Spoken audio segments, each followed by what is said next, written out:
would be short-haired, putting as much off the work. And Beaver, and back then I don't even know if they had nutria only in Spain. Nobody used nutria, especially in America, even in Europe.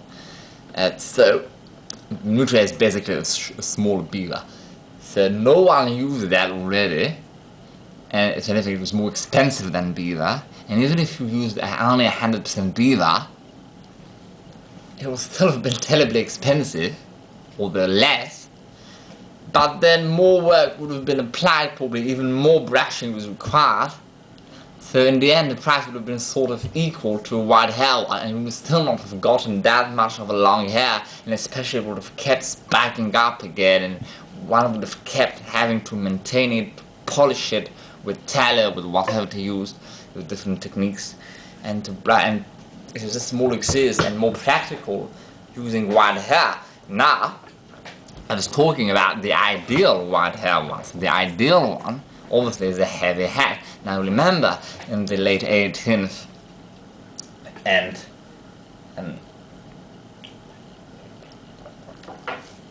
especially by 1820, but even a bit before that, I call them squarers rather than top hats, but the squarers, or the specific subtype known as a top hat, which itself has billions of subtypes, and each sub, like you have basically squarers, you have rounders, it's like fedoras, people call ballers, derbies, whatever, and then you have squarers, whereby the crown is not open, it's a flat crown. So obviously back then, without gossamer, it is not very possible to have as flat and as much of a 90-degree angle crown, but one gets the idea. So squarers, so top hats, so the category of hats there is squarers. Then they all have their own types. One of the types is top hats, and they all have their subtypes. One of the subtypes would be a bell crown, which is like this, but then they also have subtypes, like with different heights. Slightly, this one is rather tapered. Later on in the 1890s it became less so, and then even more, straighter as time progressed. So these would be subtypes. So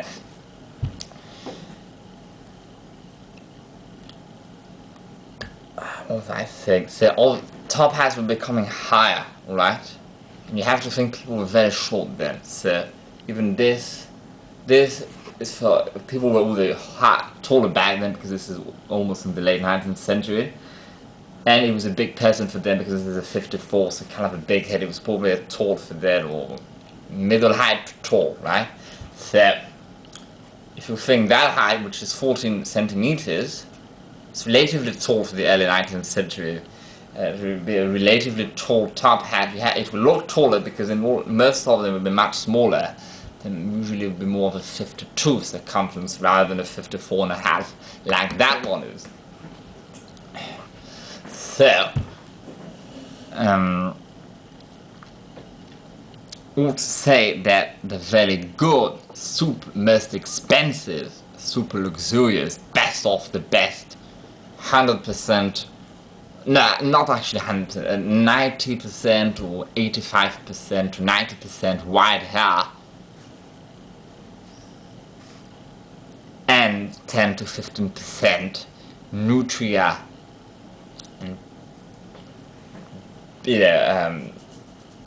long hair or peluche,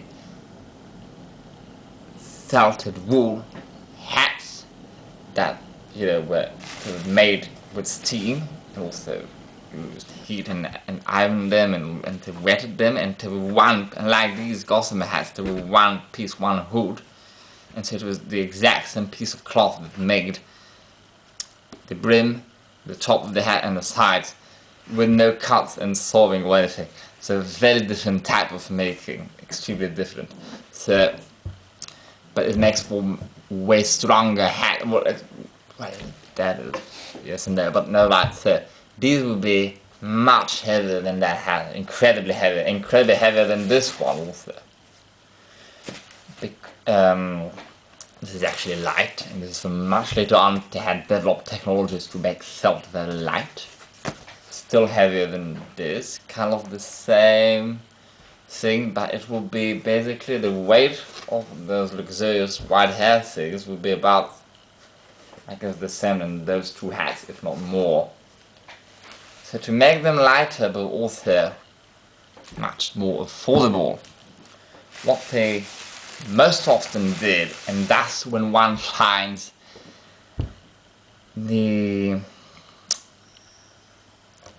extent pieces, because they still made quite a lot of those hats, or quite a few at least, in the noble developed West. Well, by that I mean the Wild West of the United States of America, the whole of the United States of America, and, you know, Britain, France, whatever.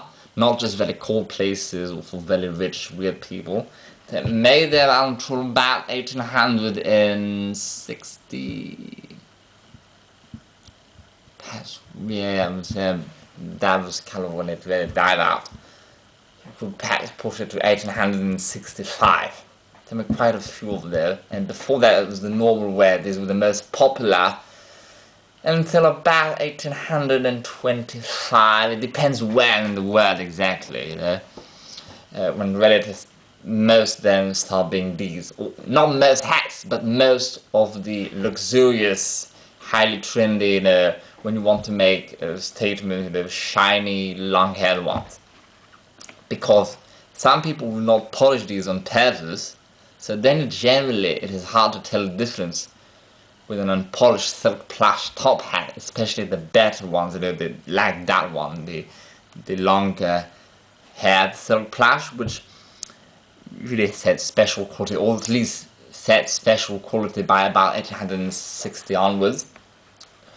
They would actually stand special quality to differentiate it from the shorter haired ones, silk plush ones. So the special quality ones, when unpolished, when they had never been polished, or not polished in a very long time, and all the polish was evaporated, they would look almost like very similar to the best of the Wild-Hare ones, once those were polished to the max level when they had just been polished. That makes sense, that entire mashed up phrase. The somehow still look different, but it is quite hard to tell the difference, honestly. So,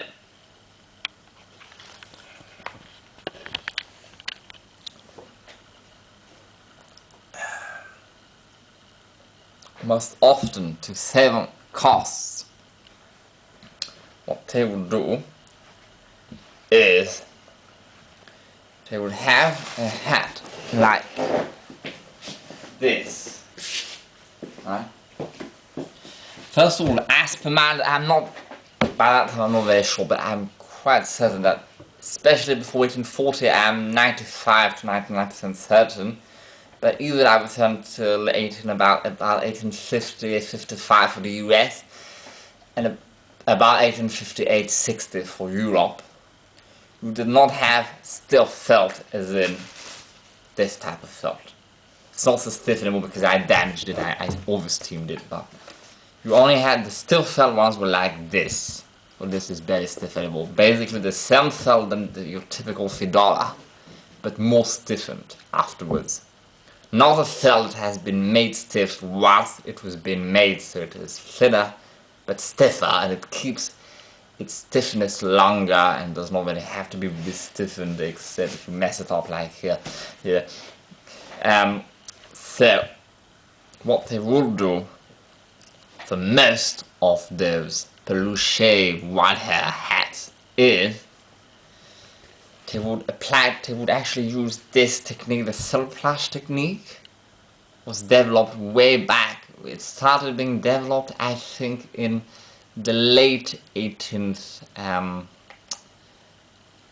century. Actually, when they invented the silk plush thing with the Hammer, when they invented the Hammer hats, some people were saying, we can basically either scam people or offer them something that most people will not be able to tell the difference, especially when it's new in the shop, that will actually not perform as well